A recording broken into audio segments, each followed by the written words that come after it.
विपुल लहजा के उस स्टोन डोर के अंदर जाते ही वह पुराना हाईवे स्टोन डोर थोड़ी देर के बाद खुद ब खुद वहां से गायब हो जाता है। स्टोन डोर को वहां से गायब हो जाने के बाद जो यूनिवर्सल क्वाइन उस स्टोन डोर के ऊपर लगा हुआ था वह नीचे गिरकर जोरदार आवाज के साथ फट जाता है। उस क्वाइन के फटते ही उस क्वाइन के अंदर से बहुत सारा ब्लैक स्मोक निकलना शुरू हो जाता है। ये किस तरह की ब्लैक स्मोक है? काफी ज्यादा शक्तिशाली लग रही है। मुझे नहीं लगता कि मुझे यहाँ पर ज्यादा देर तक रुकना चाहिए। और वैसे भी यह काला धुआं थोड़ी देर के बाद गायब हो जाएगा। इवेंचुअली यह थोड़ी देर के बाद पूरा का पूरा गायब हो जाएगा।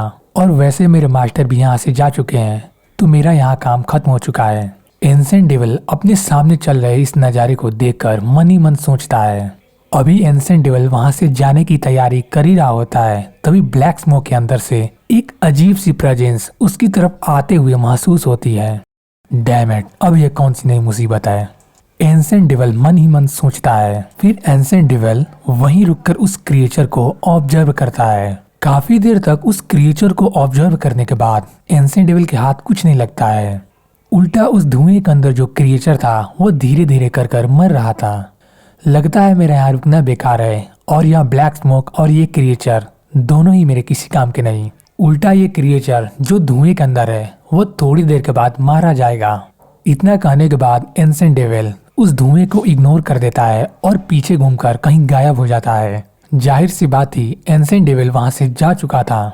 दूसरी तरफ वो क्रिएचर जो धुएं के अंदर था वो धीरे धीरे कर मर रहा था। मैं ऐसे नहीं मर सकता, मुझे कुछ ना कुछ करके यहाँ से निकलना होगा। वो क्रिएचर अपने दर्द से कराहते हुए कहता है। उस क्रिएचर की इतना कहते ही उस क्रिएचर की आंखें सफेद रोशनी के साथ चमकना शुरू हो जाती है और धीरे धीरे एक होली लाइट उस क्रिएचर को कवर कर लेती है। अपनी होली गॉड बॉडी को एक्टिवेट करने के बाद वो क्रिएचर जब खड़ा होकर एक कदम आगे बढ़ाता है तो उसे कुछ महसूस होता है, जिसे महसूस करके उस क्रिएचर की आंखें शॉक्ड और हैरानी से खुली की खुली रह जाती है। वो क्रिएचर इतना ज्यादा हैरान इसलिए था क्योंकि उसकी होली गॉड बॉडी उन सारे ब्लैक स्मोक को अपने अंदर कंज्यूम कर रहा था।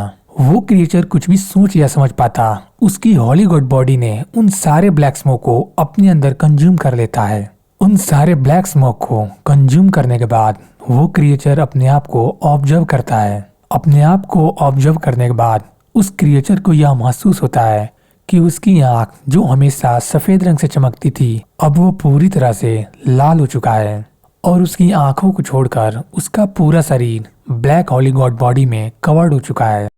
ये क्या, ये मुझे क्या हो गया है? वो क्रिएचर मन ही मन सोचता है।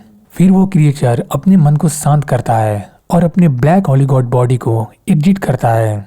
और जैसे ही अपनी ब्लैक होली गॉड बॉडी को एग्जिट करता है वह नॉर्मली एग्जिट हो जाता है और वो अपने पहले के जैसे नॉर्मल फॉर्म में आ जाता है। चलो कुछ तो बढ़िया हुआ, कम से कम मेरी नॉर्मल गॉड बॉडी तो मिल गई। वो क्रिएचर मन ही मन सोचता है। वो क्रिएचर फिर से अपने ब्लैक होली गॉड बॉडी को एक्टिवेट करता है। होली गॉड बॉडी को एक्टिवेट करने के बाद उसकी आंखें लाल रंग से चमकना शुरू हो जाती है और उसका पूरा शरीर ब्लैक होली गॉड बॉडी में कवर्ड हो जाता है। वो अपने उसी रूप में आ जाता है जिस रूप में उसने होली गॉड बॉडी को एग्जिट किया था। अपने ब्लैक होली गॉड बॉडी को एक्टिवेट करने के बाद वो क्रिएचर अपने आसपास किसी डिफाइड एलियन को ढूंढने लगता है। काफी देर तक ढूंढने के बाद उसे एक डिफाइड एलियन मिल जाता है। वो क्रिएचर काफी देर तक उस डिफाइड एलियन को ऑब्जर्व करता है। काफी देर तक उस डिफाइड एलियन को ऑब्जर्व करने के बाद वो क्रिएचर अपने जगह से टेलीपोर्ट होकर उस डिफाइड एलियन के ऊपर अपीयर होता है। उस डिफाइड एलियन के ऊपर अपीयर होने के बाद वो क्रिएचर अपनी उंगली को उस डिफाइड एलियन के सर की तरफ घुमाकर शॉर्ट कर देता है। ये सारा प्रोसेस इतना जल्दी हुआ कि उस डिफाइड एलियन को पता ही नहीं चला कि उसके साथ क्या हो रहा है। और जब तक वह डिफाइड एलियन कुछ सोच या समझ पाता उसकी बॉडी धूल बनकर उस स्पेस में गायब हो जाती है। यहाँ तक उस डिफाइड एलियन का जीन मटेरियल दिखाई नहीं दे रहा था क्योंकि किसी एलियन का उसका जीन मटेरियल उसके शरीर से 1000 गुना अधिक शक्तिशाली होता है। और यहाँ पर उस क्रिएचर ने उस डिफाइड एलियन के साथ साथ उसका जीन मटेरियल भी धूल में मिला दिया था। इतना सब करने और देखने के बाद वो क्रिएचर एक हल्की सी स्माइल आता है और यकीनन उसकी स्माइल उसकी हॉलीवुड बॉडी में किसी डेविल से कम नहीं लग रहा था। और उसी स्माइल में आसमान की तरफ देखते हुए जोर से कहता है, विपुल लहजा, तुम अपनी जिंदगी की उल्टी गिनती गिनना शुरू कर दो क्योंकि इलेक्ट थॉर आया है। इतना कहने के बाद पूरे आसमान में एक काले कलर का धुआं अपीयर होता है जिसमें से जोरदार बिजली गिरना शुरू हो जाती है। और उस बिजली की जोरदार आवाज काफी थी पूरे जीन यूनिवर्स को हिलाने के लिए। दूसरी तरफ गॉड हॉल के अंदर बैठा क्रिप गॉड अपनी जगह से खड़ा हो जाता है और एक टक जीन यूनिवर्स की तरफ देखने लगता है। ये कैसे हो सकता है? ये तो नामुमकिन है।